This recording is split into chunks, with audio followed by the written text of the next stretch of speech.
दोस्तों, मैं महेंद्र पारसारथी आज आपका पुनः अपने चैनल महेंद्र पारसारथी में स्वागत करता हूं। दोस्तों, आज हम पढ़ने वाले हैं गोली दर्पण की वक्रता त्रिज्या और उसकी फोकस दूरी में संबंध। दोस्तों, आज मुझे पढ़ना है क्या? गोली दर्पण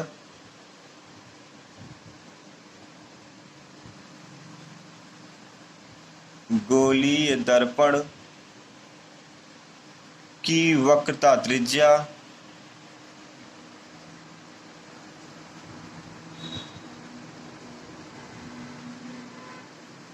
आर और फोकस दूरी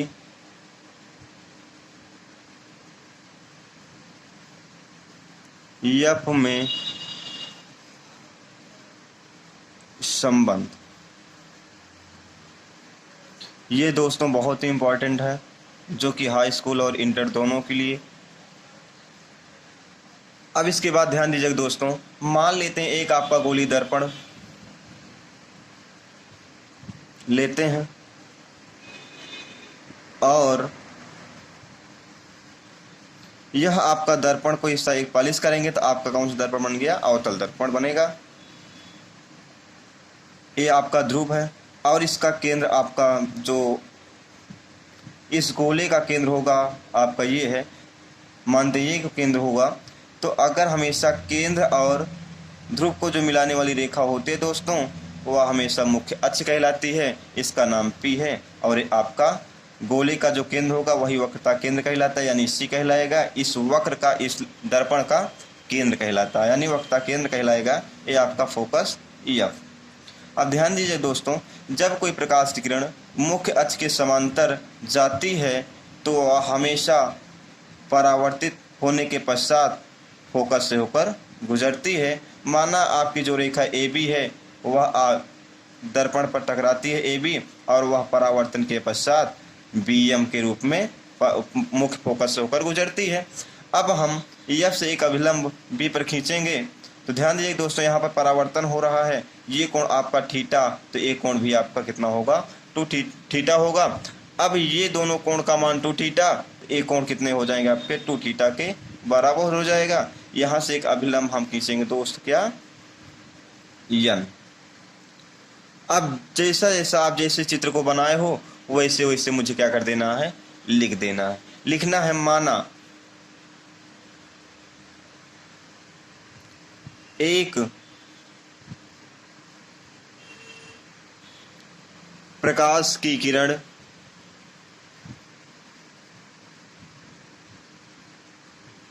AB मुख्य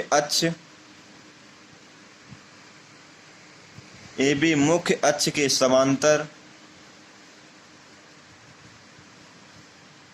AB जो है मुख्य अक्ष के समांतर अवतल दर्पण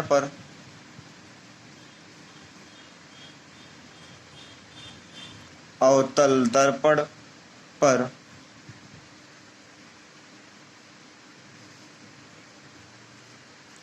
आपतित हो रही है। ठीक, ये आपका आपतित हो रही है। तो परावर्तन के पश्चात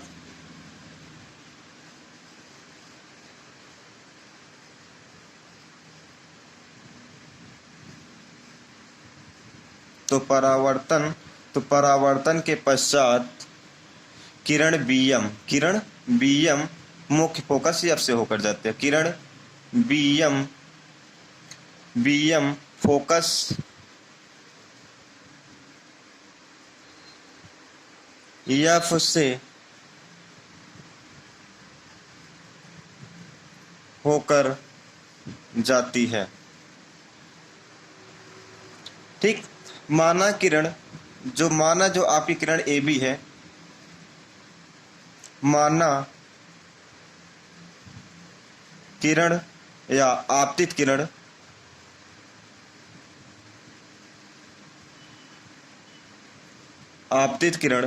जो का क्या है? AB उपासीय है, यानी कि वह P बिंदु के बहुत ही निकट है। इस स्थिति में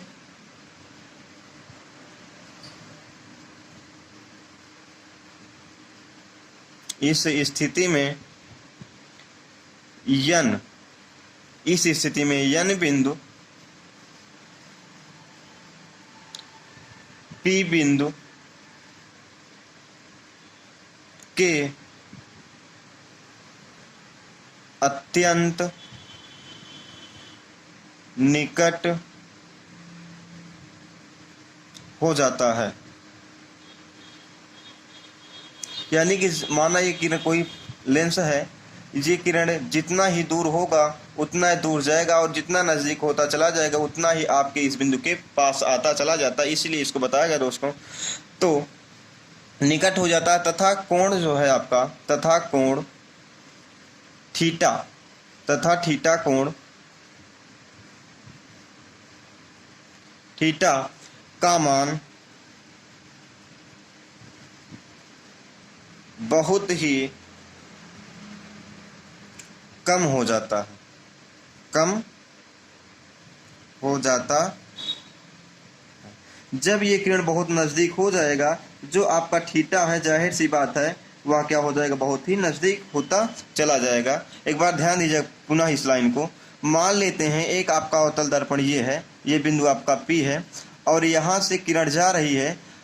अब इसका अगर हम अभिलंब खींचेंगे तो आपका यहाँ पर आएगा, तो इस कंडीशन थीटा का मान तो मान लीजिए ज़्यादा बनेगा, लेकिन ये किरण हम मानते हैं कि यह किरण इस दर्पण के बहुत ही उपासीय, बहुत ही नज़दीक है।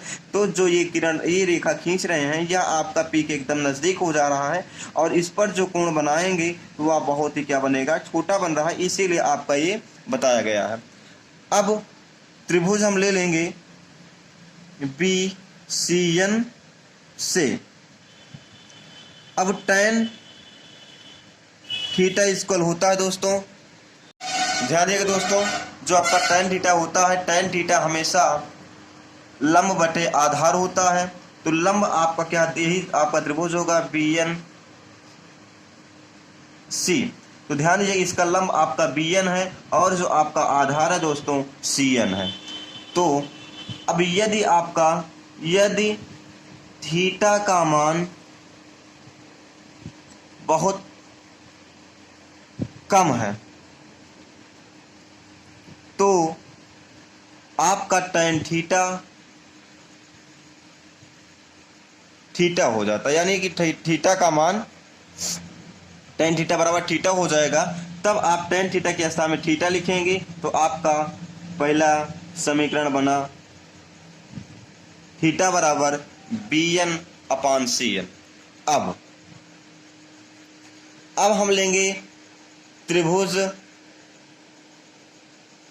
BFN, ये त्रिभुज लेंगे से। अब पुनः वही करना है। अब यहाँ आपका थीटा का मान जो है 2 थीटा है, तो यहाँ हम लिखेंगे tan 2 theta is equal BN/FN, वही BN/FN, यानी कि लंब बटे आधार। लंब आपका BN है और आधार आपका क्या है दोस्तों, FN है। अब माना थीटा का मान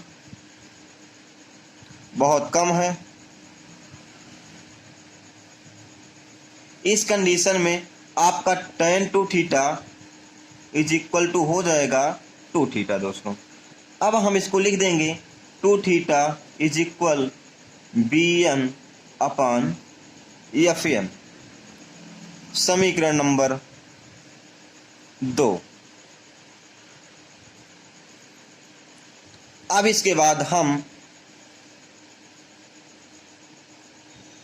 समीकरण 1 और समीकरण 1 का मान समीकरण 2 में रखने पर, यानी कि समीकरण जो आपका थीटा का मान है दोस्तों, इस थीटा का मान आप 2 थीटा के यानी थीटा के स्थान में लिख देना समीकरण 2 में। क्या होगा, 2 इंटू थीटा का मान निकाला गया है BN/CN इज इक्वल BN/FN। अब दोस्तों bn से bn क्या होगा, कट जाएगा। तो आपका यहाँ लिख दे रहे हैं। तो क्या हुआ, 2bn upon cn is equal bn upon fn। तो अभी आप क्या किए, bn से bn को काट दिए, तो बाद आपको मिला 2 अपान cn is equal 1 upon fn। अब दोस्तों ध्यान दीजिएगा, चूंकि आपका जो Cp है वह लगभग बराबर है आपके Cn के, और जो आपका Fn है वो आपका बराबर है Fp के। अब इसके बाद हम Cn के स्थान पर Cp और Fn के स्थान पर Fp लिख देंगे। 2 upon Cp is equal to 1 upon Fp। अब दोस्तों ध्यान दीजिएगा कि जो आपका Cp है वह आपका वक्रता त्रिज्या हुई, क्योंकि ध्रुव और वक्रता केंद्र को जो मिलाने वाली रेखा होती है, जो मिलाने वाली दूरी होगी, वो आपकी वक्रता त्रिज्या r कहलाती है। और जो फोकस और ध्रुव को मिलाती है के बीच की दूरी होगी उसको हम फोकस दूरी यानी f कहते हैं। तब Cp के स्थान पे r और Fp के स्थान पे f लिख देंगे। 2 अपान r is equal 1 upon f। अब इसका इसके साथ गुणा करा देंगे, इसका इसके साथ, तो 2f इक्वल मिला आपको r। तो यहाँ f बराबर हो जाएगा दोस्तों r/2। दोस्तों अगर यह वीडियो आपको अच्छा लगा हो तो प्लीज़ हमारे चैनल महेंद्र पार्थसारथी को यूट्यूब पर सर्च करें और इसे सब्सक्राइब और कमेंट करें।